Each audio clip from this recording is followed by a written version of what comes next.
各位朋友今日想講一講沙田嘅回憶。咁沙田包括埋大圍啦。咁今日先講大圍先。咁沙田呢就有少部分嘅水上人住嘅，即係講完即係以前水上，其他呢就全部都係客家人嚟嘅，就冇其他人噶啦。我印象中就應該冇噶啦。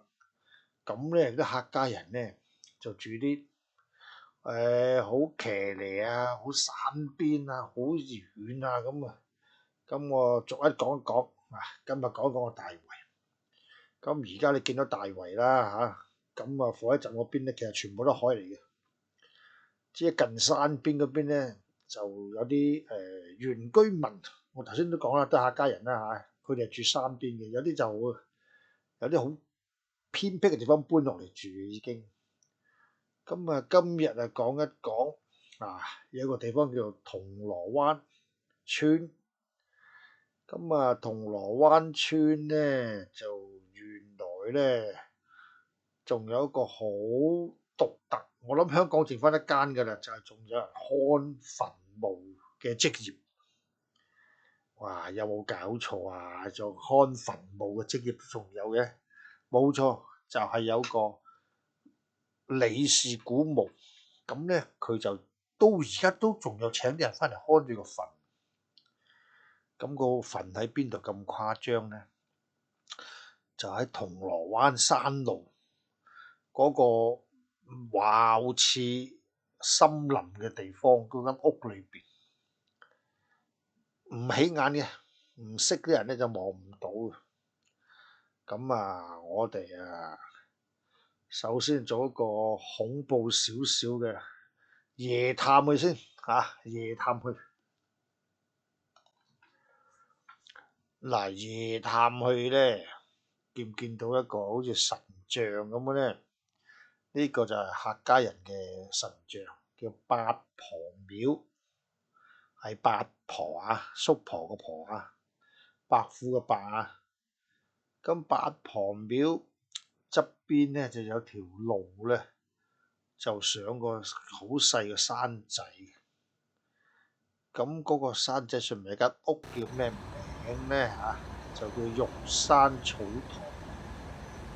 玉山咧就係個人名嚟嘅，係姓李嘅草堂係咩意思咧？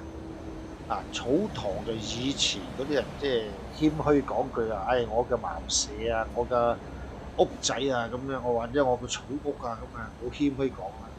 但實際上裏邊就大得驚人。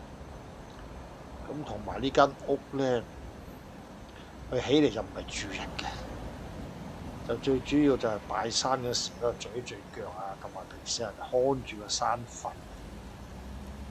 咁呢個山墳係咪好犀利咧係咪皇族咧？其實就唔係。其實咧呢個李先生咧就帶埋佢個仔，就從五華嚟到大圍。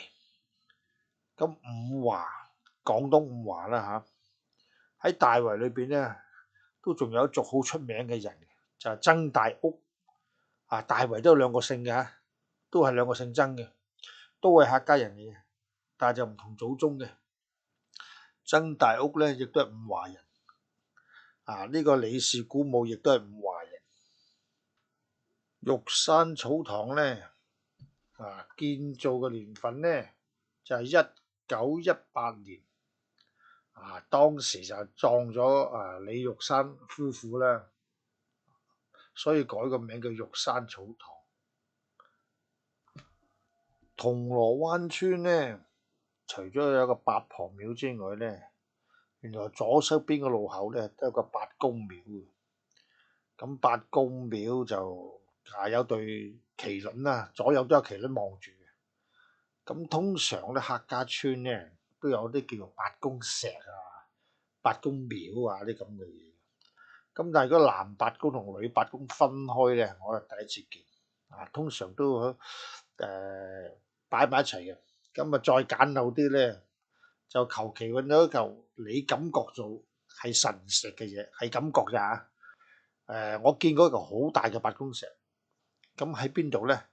就喺馬鞍山嗰個大水坑上邊咧，就有一個好大嘅八公石，就我見最大噶啦。咁我亦都見過啲好細嘅八公石，咁啊一嚿好似磚頭咁上下大到咧，佢就叫八公石。咁啊出邊人點分咧？其實就講感覺嘅啫。如果你見到過時過節咧，有人擺塊紅布啊，裝下香啊，咁咧同埋嗰度客家村咧，咁嗰嚿就係八公石噶啦。啊，冇規定點嘅樣嘅。呢個玉山草堂咧，而家外表咧，哇，就有啲好高大嘅樹啊圍住啊咁樣，咁都相當恐怖啊！出邊望落，有啲人唔知嗰啲人咧就唔知啊乜嘢，一間屋都本身都若隱若現，隔離又係若隱若現，裏邊當然係可能好靚啦，但裏邊出邊人睇唔到啦。啊，咁啊只有好多人咧喺大圍啲人咧就淨係將佢嗰個八婆廟度咧就燒啲嘢啊咁樣啫，就唔知道上邊原來有個看墳嘅屋。李氏夫婦咧就有個仔啊，嗰個仔咧就叫李瑞琴或者叫李炳先生啦。啊，當年咧就跟佢爸爸咧李玉山咧就由五華落嚟香港。咁好奇怪，有啲人啊唔知點解嘅，其實五華係啲好窮嘅地方，咁落到嚟香港網上咧就講到佢好巴閉啊，好成，其實佢都好巴閉嘅。咁至於佢點樣發跡咧，就冇講嘅。佢做乜嘢賺到咁多錢咧，又冇講嘅，淨係講佢發達之後咧，就有好多鹹頭啊啲咁嘅嘢啦。不過大家諗一諗啦，嗰陣時咁窮嘅地方，落到嚟香港，香港其實都唔係好有錢啦嚇，都會咁有錢嘅，突然之間變咗你哋諗一諗佢做咩生意啦，我冇乜嘢根據就唔會講。